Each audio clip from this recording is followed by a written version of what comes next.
The opinions expressed in the following program do not necessarily reflect those of Invisible Wounds or Wightman. Please be aware that the content of Fireside Chats with Deborah may contain sensitive subjects such as suicide, grief, violence, PTSD, and other mental health conditions. By discussing these subjects, we will decrease stigma, bring awareness, and hope. If you need support, please reach out to trusted contacts, family, friends, call your doctor, or go to the closest emergency department. Call helplines such as Boots on the Ground at 1-833-677-BOOT. We hope this series helps build self-confidence in you.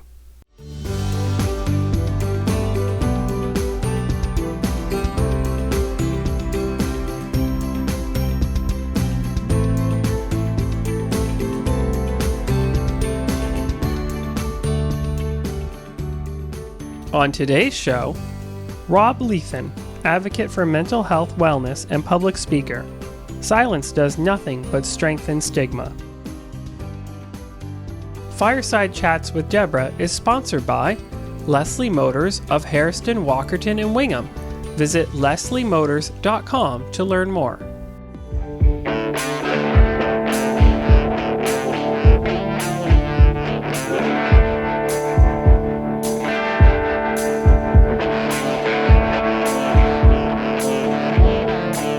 By South Bruce Flooring and Bernie McGlynn Lumber Limited, a local company bringing beauty to your home, one board at a time. Started in 1964 by Jerry and Mary McGlynn in Wingham to supply lumber to farms, the company has now grown to serve both commercial and residential customers. In 1983, Bernie purchased the company from his father and still owns and operates it with his wife Doreen and their children Lucas, Sheldon, and Sharina. You can visit them yourself in the South Bruce Flooring showroom north of Mildmay. A great selection of hardwood flooring and lumber sourced from Midwestern Ontario, along with byproducts of sawdust, mulch, and wood chips. For more information, go to southbruceflooring.com or call 519-367-3215. Hello, and welcome to Fireside Chats. And I'm very happy today to have Rob Leathen with us. Rob, what do you want to tell the folks where you come from? Well, first of all, thanks for having me on today. Okay. Where am I coming from? Durham region. Durham region? Yeah. Well, I'm glad that you came here. And my understanding is you've got at least three things that we're going to be talking about today.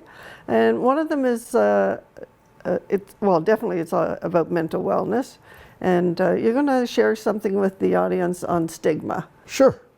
Part of my own mental health journey involved lots of writing. It's been published. Quite a few of them have been published on various social media platforms dealing with mental health. Right. I'm more than willing to read the one that you really liked. That's true. I did go through some things, and this actually struck me. It sounded very familiar. And if you would mind sharing that maybe right now, that would be great. Reading it off my phone? Nope, absolutely. It's actually called Alone with Your Thoughts. Nothing more scary. When you have PTSD and depression, there's nothing more scary than being awake and alone with your thoughts in the still and darkness of the night. The darkness acts like a blindfold, obscuring your view of all those worldly things that would keep you grounded in the here and now. Your mind runs amok, bouncing from messed up thought to messed up thought, much like the ball of a pinball machine bouncing from bumper to bumper. There are no arcade sounds, nor an increasing high score, though, just silence. That silence of the night is broken by the collision of thought after bad thought after anxiety-driven thought. Your thoughts are not yours, but belong to the invisible puppet master holding the strings attached to each thought while you hold space in your temporary reality for them. It's at this very moment that you realize just how important to you the meds are that help you sleep until morning, and questioning, doubting, and self-flagellating yourself for not taking them this one specific night. Wait, what's that? Where the hell did that thought come from, and why? As you stare off into the darkness, struggling and straining to see anything, some of those thoughts take on the form of images and short movie scenes. Holy crap, I can't see anything, and yet right here, right in front of my mind's eye, that recurrent intrusive memory is as clear as day. Is it in my head or is it real? You swear it's real and even reach out as if to touch certain parts of that traumatic event from the past, but stop yourself mid-reach, telling yourself it's not real. You briefly laugh at yourself, but then the overwhelming chaos of your thoughts takes hold once again. Damn that invisible puppet master. You beg for just a brief break from the chaos just to get some relief. Sitting there hunched over with your head in your hands, you consider for a moment that those overwhelming chaotic thoughts are actually being held right there by your own two hands. You become painfully aware of just how alone you feel.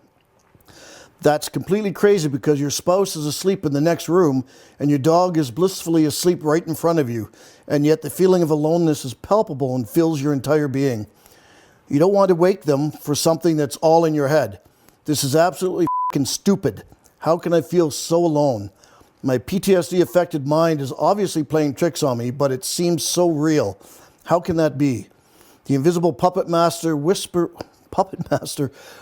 in your ear that it's true, that aloneness tightens its grip around your mind and your heart, spawning even more chaotic thoughts as you continue to stare down at the floor, trying to establish some sense of control.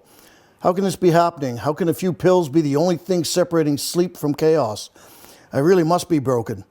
The invisible puppet master whispers in your ear once again. There is no hope of it ever getting better. That deep aloneness is very quickly joined with a profound sense of hopelessness. That puppet master pulling in the strings attached to your thoughts and whispering in your ear is in fact that PTSD-fueled demon on another quest for your soul. Oh crap, wait. I've been here before and it wasn't good. I don't ever want to be there again. I need to really fight that demon in these chaotic thoughts as if my life depends on it. It does. Wait, I'm frickin' ruminating again. Focus and breathe. Mindfully breathe. Yes, today was a challenging day, but tomorrow is a new day with new opportunities. Breathe. I've survived 100% of all my previous bad days. Mindfully breathe. I'll survive this one as well. Breathe. As you slowly get control of your breathing, the slow rise and fall of your abdomen gives you that much needed physical connection to your body and the here and now. You are now anchored firmly in the present. Your thoughts become less chaotic and much more structured and organized. And that sense of aloneness and hopelessness quickly drain from your mind and heart. That soul-eating PTSD demon will be looking elsewhere for its next meal, for its next conquest. As the sun slowly rises above the tree line and night transforms into day, you can finally see a score on that pinball machine of your mind. It shows me 1, demon 0. Yep, I definitely think that is very powerful. And I admire you for sharing that, because you obviously, and you admit, have been diagnosed with PTSD. Yep, absolutely. In 2019, I was diagnosed with severe PTSD and severe major depressive disorder and a couple of other little things thrown in for and giggles. Okay. So in that reading, a lot of things came up. I mean, you talked about some difficulties that you've experienced because of the PTSD. But let's go back a little bit to just the whole issue around stigma. How do you see that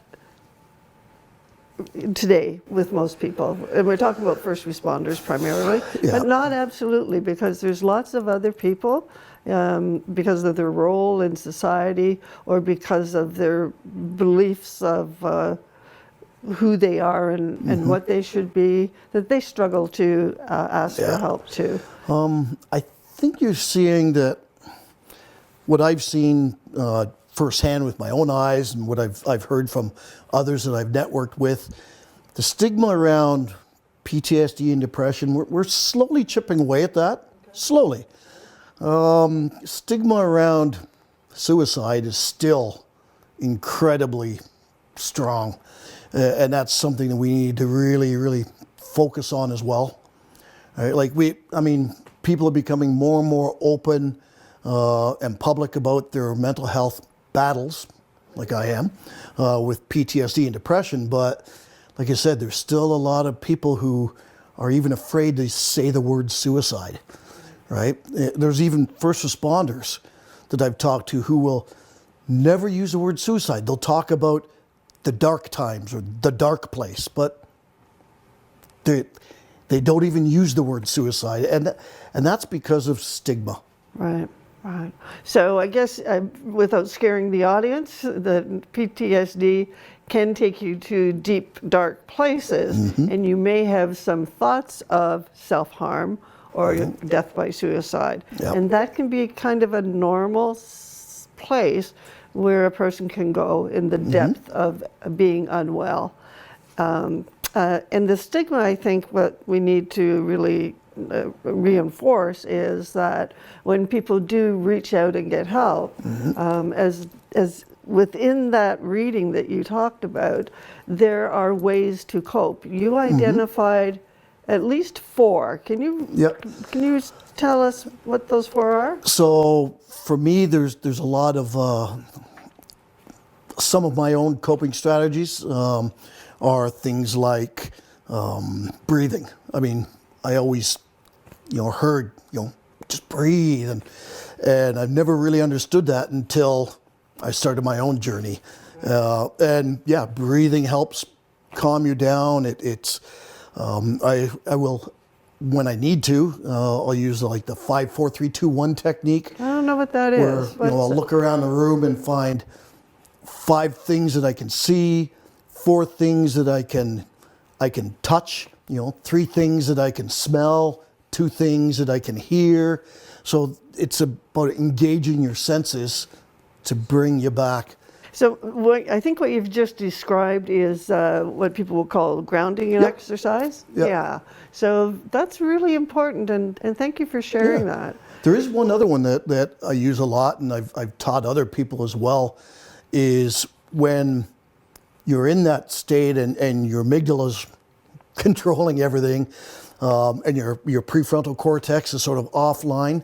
A lot of things that a lot of times I'll get people to count backwards from 100 by 7s, something that's not easy to do, and it forces them to start doing the math in their head, and that helps bring the prefrontal cortex sort of back online and gets them back more in the present. So you've developed some strategies. Now, when you talk about breathing, I know, and actually I practice tactical breathing. Is that what you do?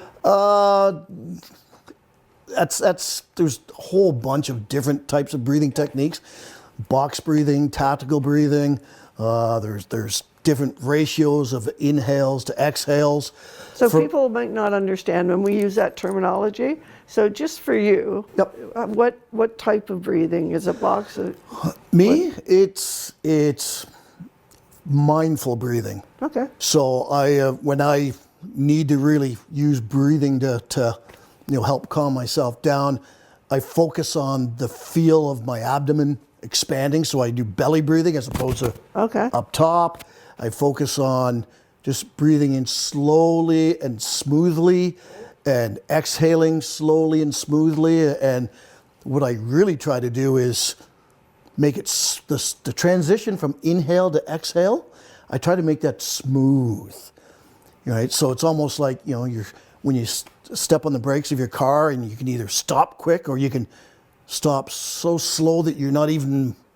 So that's how I focus on the breathing to help, keep me grounded, calm me down, and it's good for you. Yeah. So do you think that when you're doing that, like I've heard that when people do mindful breathing, that they have other symptoms? Now, you said you could focus more. Yep. Do you know that it does anything else for you? The breathing, like. Oh yeah, absolutely. With slow mindful breathing, that'll slow my pulse down, like slow my heart down a bit more. So if I've been triggered or there's something that's overwhelming for me, obviously part of the fight, flight, freeze response is your heart increases, your blood pressure increases, and breathing allows that to calm down. All right, it's when you do slow. So basically, I guess the theory behind it is you can either be in fight, flight, freeze mode or rest, digest mode, calmness, but you can't be in both at the same time. So by slowing your breathing down, that, I'm not going to say it tricks the brain, but that makes the brain believe that, oh yeah, I'm calm. I don't need to be, in fight, flight, freeze. Mm-hmm. I don't need to have the rapid pulse. I don't need to have the tense muscles. So that's how it helps. Right. Yeah. Well, that's very good to share. I'm sure that the listeners at home are thinking about this and getting some insight about some things that they could try if they're experiencing some of the thinking and the thoughts that you do.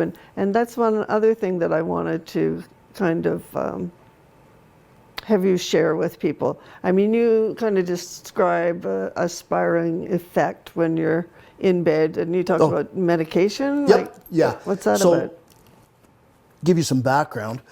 The reason why I wrote that particular writing was I was up at a friend's cottage a few summers ago, and my dog cut his paw. So it's like we're looking after him, and it's like, okay, somebody's got to be attentive to him through the night to make sure he's not licking at it, things like that. So it's like, okay, it's going to be me. And I want to be able to be aware, so, I skip my meds for that night. But, like you said, in the middle of the night, my wife's sound asleep in the next room, my dog's sound asleep there, and I'm wide awake. And up at my friend's cottage, it's completely black. And that, if I remember right, that night there was no moon out, stars, but not enough to really light the place up. And it's like, yeah, I'm sitting there and looking around into the darkness. There's nothing really to focus on, and the brain started doing the little hamster on the wheel inside my head. Okay. So is that something that happened a lot in your early days? Oh, yeah. Yeah, in the early part of my journey with PTSD and depression, oh yeah, I mean, I had typical symptoms of PTSD. I had a hard time getting to sleep, had a hard time staying asleep. If I got up in the middle of the night to go to the bathroom, I had a hard time getting back to sleep. And it was, you just couldn't shut my brain off. There was many a time I'd get up in the middle of the night and I'd go down to our kitchen, sit on the island, pull out the adult coloring book and color. I was doing a page a day, and there's been a few times when I did 2 or 3 pages in the one day in the middle of the night, just to get the brain to calm down a bit. And I will talk a little bit with you later about the fact that drawing is something that you do, because obviously there's something that we need to discuss around that. Yep. But before we do that and move away from your journey of recovery, so the one thing that you're saying is that you were diagnosed, you had trauma, obviously, at least once, or was it many incidents? The way I describe people after 30 years in the fire service, I've been to literally thousands of calls, and it's like this cloud of calls, that, oh yeah, I remember that call. For me, there was 5 that were problematic that would come back to visit me. Right. Often, unexpectedly.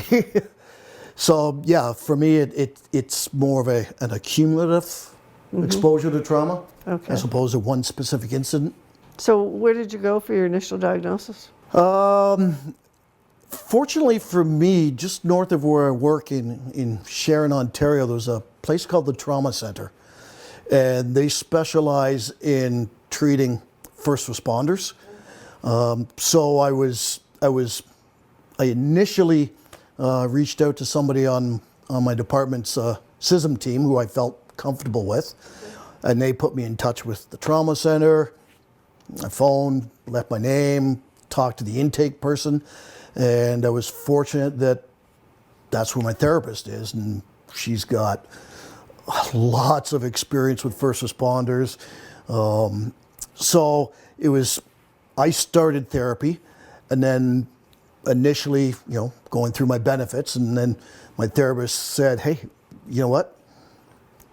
You're going to run out of your benefits, and you may want to consider WSIB. Now, obviously, my therapist can't diagnose, but after literally 2.5 decades of treating people, she knows it when she sees it. Like sort of if it walks like a duck and quacks like a duck and swims like a duck, it's probably not a dog.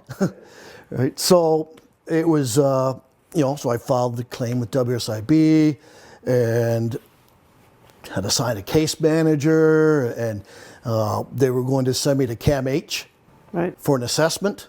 And early on in my journey, that didn't sit well because WSIB and CAMH have not the greatest reputations.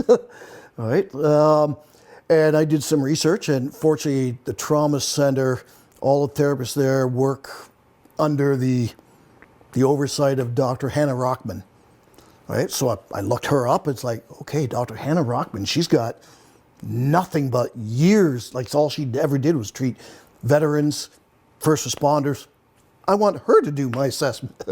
And I was fortunate enough that my therapist actually contacted my case manager one day in the office and said, yep, Rob would like to be assessed by Dr. Hannah Rockman, and I was.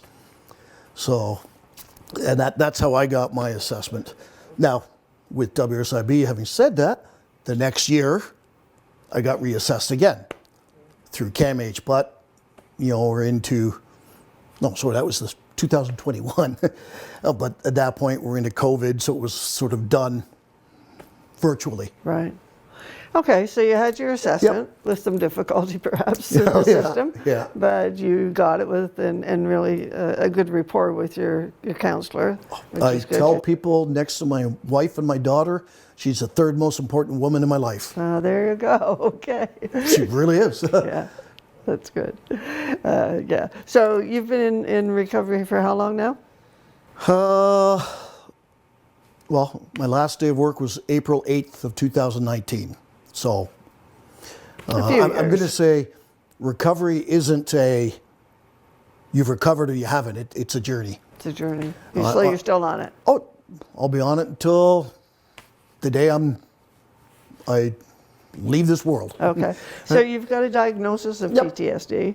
How do you see that? Like, is that your whole personality kind of, like, is it taking over you? Or? People find it strange when I say this, but I see my PTSD diagnosis as a gift. And the reason why I see it as a gift is, well, let me give you a little bit of background. All the readings I've done throughout my journey, lots of the mental health experts, the people with lots of letters after their names, they all say, trauma changes you permanently. So I was like, okay, if it changes you permanently, and this was my actual thought process, I can't go back. I hear it all the time. I just want to be back to normal. I want to be back to the way I was before. It's like, okay, well, if trauma changes you permanently, you can't go back. So what are my choices? Stay here where I am and continue to suffer, or move forward, reinvent myself, recreate myself, and evolve into a better person than I was. And for me, the therapy process, the recovery process, it's a lot of hard work, a lot of inner reflection, that you see things that you don't like about yourself. And so it's forced me to make the changes that I need to make, which also happens to be making me a better person. Okay. So I've got a question for you. Sure. You talk about being diagnosed with PTSD. So probably years before that, you were responding to calls, and it impacted your family. You talk about having a wife. Yep. So can you just explain a little bit her role, or like what was the relationship like? Okay. If you don't mind that question. So November of 2018, my life was completely falling apart. Like my what I chalked up to be, everybody has marriage issues, right? That's normal, right? It was November that I sat down with my wife and I said, you know what? I think I need help. And that's when I reached out.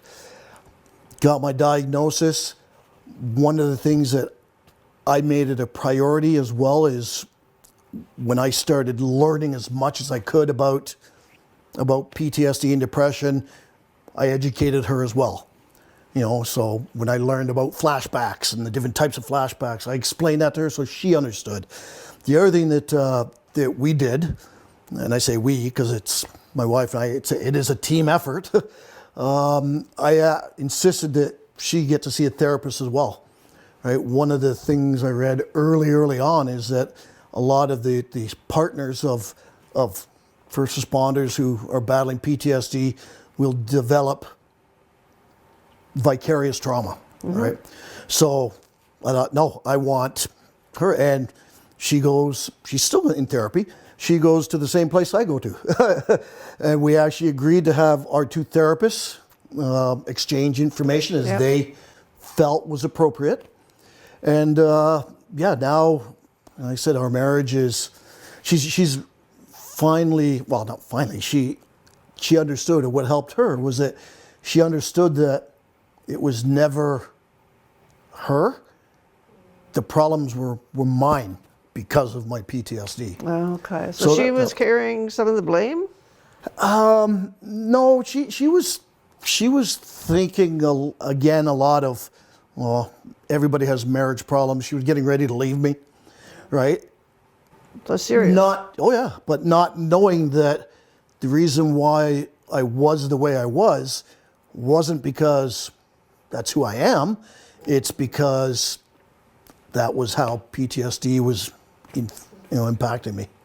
Well, I want to stop right here and just say I'm very happy that you and your wife had managed to work things out to gain some in understanding. And we actually, our relationship is so much better now. We actually joke about my PTSD and symptoms and, about startling me and we joke about it now. So, so you're that healthy, which is great. Yeah. Now, the one thing that I had mentioned that I wanted to get back to when you talked about, getting up at night and going into the kitchen and taking out some crayons and coloring is this item that you were supposed to bring today. I'm sorry. And you forgot. But why don't you tell folks what you're doing? Because I think it's absolutely wonderful. So, and I don't understand the process exactly. Okay. So a lot of people use art for as part of their therapy.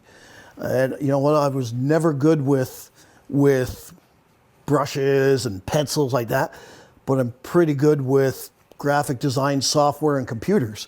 So all of my artwork is digital artwork, right? So I create it on the computer, right? And then I'll print it out. What I chose to do with my artwork is, one of the things I learned early in my journey is that there's so much more education that is needed about mental health. And I learned that, the hard way. When I was still at work and started therapy, I talked to my crew. I said, hey guys, just so you know, here's what I'm going through. Right. And one of the guys on my crew is on our department's SISM team. Right. And his exact words were, well, yeah, we noticed a difference in you almost 2 years ago, but we just chalked it up to you being the grumpy old guy near the end of your career. So when that came, I was like, there's a hell of a lot more education that needs to be out there for people.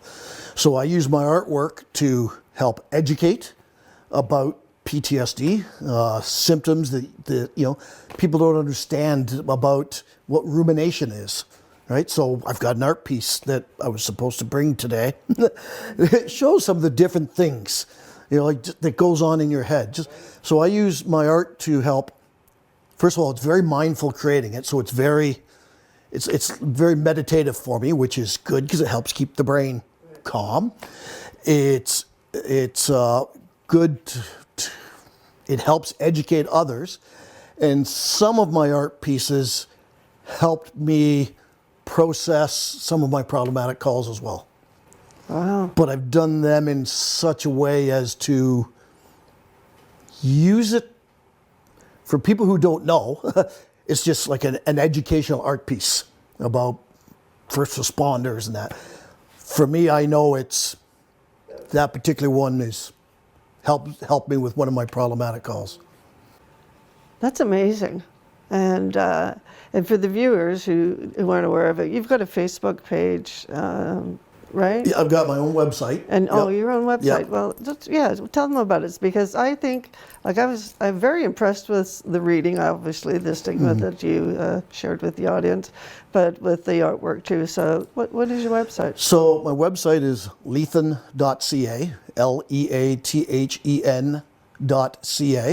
and on my website you'll find like anything I do that's related to mental health, like courses I've taken, or when I started volunteering with Boots on the Ground. That's sort of like my mental health resume. Right. All of my writings are there. Some quotes notable quotes I've said over the last 3 years.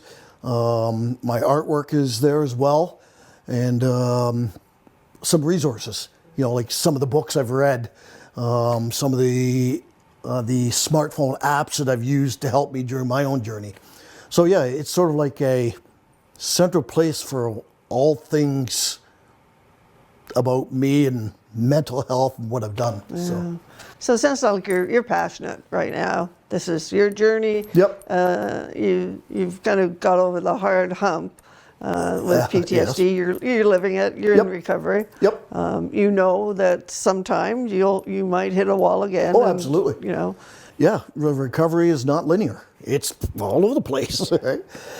But the thing is, the one thing that's nice is, and I have had some slip backs, Yep. but you're never slipping back to the very beginning.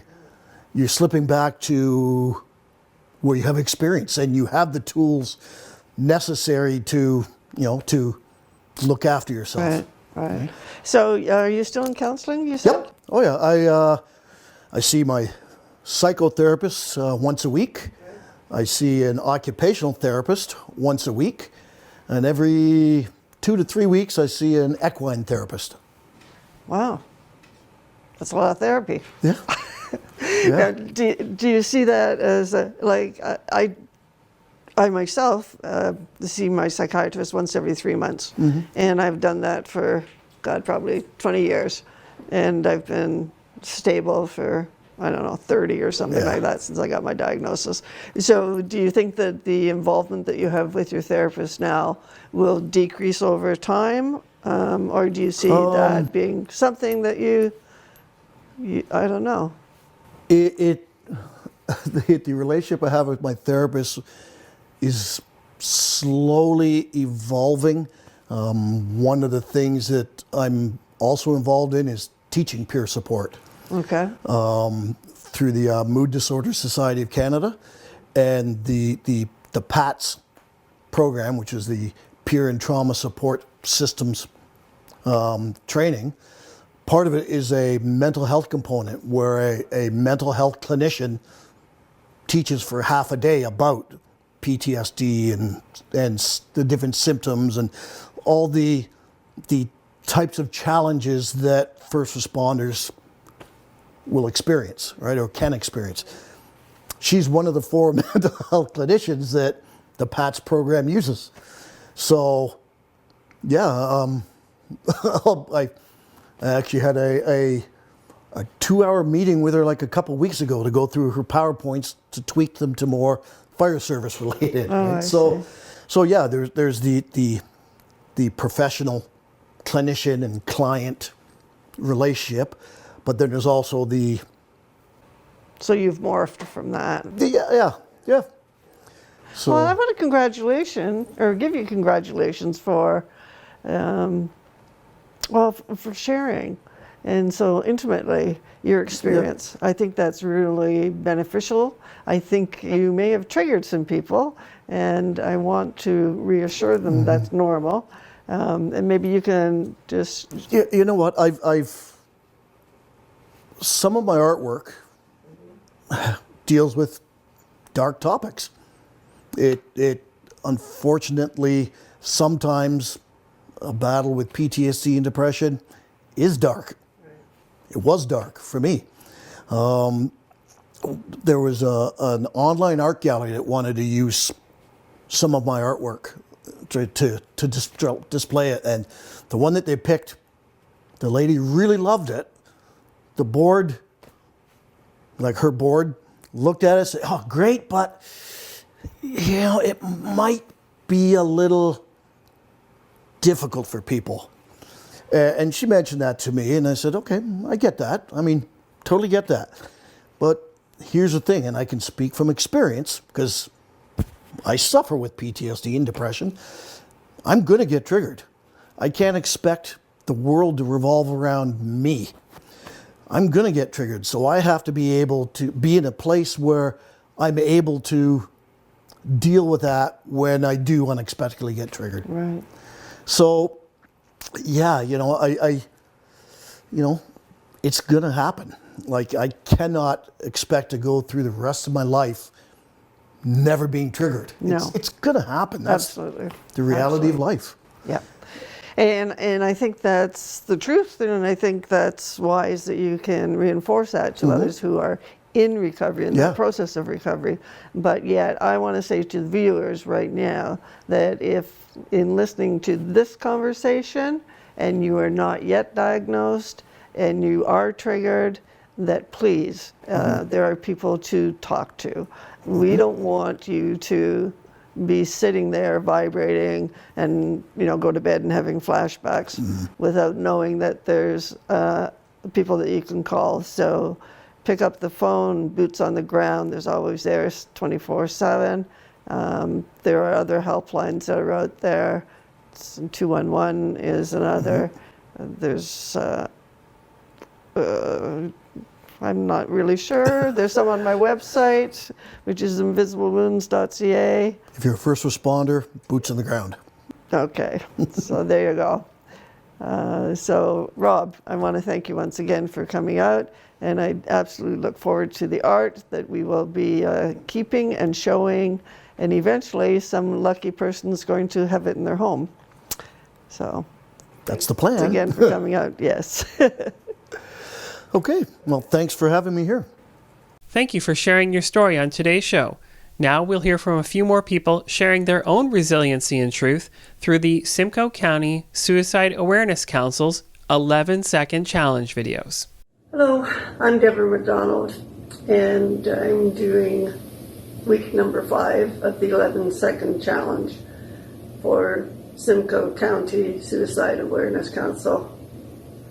And I've been thinking about it and wondering what I could say that would be helpful to provide hope. And I think that by telling the truth, that's the best I can do. So the truth is that I was suicidal at one point in my life. The truth is that I was hospitalized for 2 weeks, preceding getting a diagnosis of post-traumatic stress disorder. And so I was put on some meds to stabilize me, and that started my journey of recovery. And I want you to know that it was challenging at one point in time finding a counselor who kind of fit with my personality, so I had to shop around, and that was something that was difficult, but I had lots of support from individuals that I'd met who had also had trauma in their history. So yeah, it's been quite a ride sometimes, but and life, as I say, can be challenging, but it also can be very rewarding. It can be filled with love, it can be filled with enjoyment, yeah, so if you got any thoughts about suicide, please reach out. You know, let's break through the stigma, gain some awareness. Call Boots on the Ground. They're there 24/7. Find yourself a counselor. Get some help, because you're worth it and you deserve it. Okay? Thank you. I'm Deborah MacDonald from Invisible Wounds, and I'm here with my friend and a volunteer, Paula Turner, and we're here to spend a few minutes responding to the 11-second challenge that's put forth by Simcoe Suicide Awareness Council. So Paula, you have a few things to share. Yes, welcome to 2022. And thank you, Deborah, for coming over. We noticed as we were talking, my uncle had given me this wonderful plaque for Christmas one year, and I thought it would be nice to just take a couple seconds to go through what was written on it. Laid it out pretty good. Take care of each other. Be kind with your words. Be mindful of what is going on in other people's worlds right now, because it might not be the same as what's going on in yours. Don't hold grudges. Laugh every day. Be yourself. Have a sense of humor. Take responsibility. Have character. Embrace your differences. Learn from mistakes. Hug a lot. I know that's hard in these times, but that's one of my favorite things. Human contact does a certain amount of good for your body. Respect each other, be grateful, show compassion, but above all, love each other, because there is no place like home. So thank you for giving me this 11-second challenge, and hopefully people know, like, be aware, and if you need someone to have a conversation with, we're always there. Have a conversation. Just look us up. Pick up the phone, okay, and call. Thank you. My name is Deborah MacDonald. I'm here with my daughter, Christy. Hello. And what we'd like to do is let you know that what we're doing today is the 11-second challenge that's put on by Simcoe County Suicide Awareness Council. And so today what we're doing is just showing that acts of kindness can be done within a family. We're working together to prepare Christmas breakfast and to share it with a limited number of people because of COVID. So our best wishes to you. For Merry Christmas if you celebrate, or Happy Holidays. Merry Christmas. Merry Christmas. Hello, I'm Deborah MacDonald. I'm here with Crystal Belmore from Brown's Farmer Save in Wingham, and we're doing week 2 of the Suicide Awareness 11-second challenge put on by South Simcoe County Suicide Awareness Council. So, Crystal, is there something that you would like to say to the audience? Well, I'd like to take time to say thank you for coming in. And this means a great deal to everyone, because we all, during these challenging times, need to have a talk with someone. It doesn't matter who it is. Old, young, doesn't matter. But remember, we are all out there. We are all struggling. But we all need one another. So during Christmas, how about we reach out to anyone, loved ones, an elderly person, someone who doesn't have anyone, and take them a coffee or a tea or a hot chocolate and have a chat with them. Everyone needs to have a chat. So from Brown's Farmer Save, I'm wishing you all a very Merry Christmas and an excellent 2022. Hello, my name is Scott Mills, and I've been involved in the 11-second challenge led by the Simcoe County Suicide Awareness Council for a little while now, and they're doing great work. And the idea is to share a video about what you can do to prevent suicide. So my theme is taking care of yourself. So stupid little things, like I just walked out and sat on my porch because it's a beautiful sunny day, and I can feel the nice crisp air out here, and it just invigorates me. And another thing is, I go to the grocery store sometimes, and you know, you're always looking for bargains and stuff like that. Just go to a really like fancy grocery store and buy some really nice food that I like to eat. You know, really, really high quality vegetables. I love steaks, a really good steak, and treat myself, even if nobody's around. Another big thing is try and make your bed. When you first get up in the morning, it kind of gives you a sense of control over things are tidy and things are neat, and I can move forward with my day. And always check in with people and have general chats. Just be normal. And I guess those are my tips. And thanks, everyone. Thanks to Deborah MacDonald for making me do this video. Your enthusiasm is catchy, and that's what it's all about, just keeping connected with people. And thanks to all the fine people at the Simcoe County Suicide Awareness Council for their great work with this 11-second challenge. The idea is to stop suicides. In 11 seconds, you can do that. And there's like 11 people per day in Canada that die by suicide. So they want to change the narrative. 11-second challenge. Check it out on social media. Hashtag 11-second challenge. Hi, I'm Debbie from Suicide Treats in Mingo. Thank you, Deborah, for asking me to do this challenge. It's very important that we all are kind to everybody. Everybody is struggling, especially at this time. And it doesn't hurt or cost anything to reach out and touch somebody with your kindness.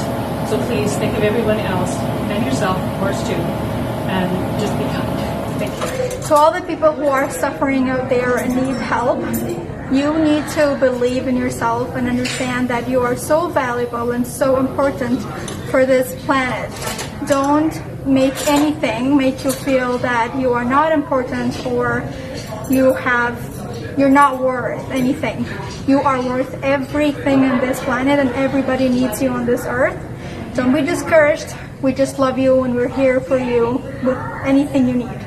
Good morning, I'm Deborah MacDonald and I'm here with Diane Foxton, and we are together going to assist and promote the 11-second challenge that's been put forth to us.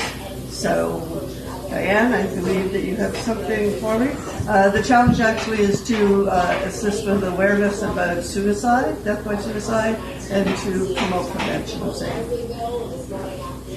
So kindness is something that just isn't exercised this time of year. It's something we've got to keep in mind for 365 days of the year, 24/7. I haven't seen Deb in quite some time, and I was pleased to see her today, and I'd like to offer her some freshly baked shortbread cookies. Yay! Enjoy, Deborah. Thank you very much. Merry Christmas. Thank you.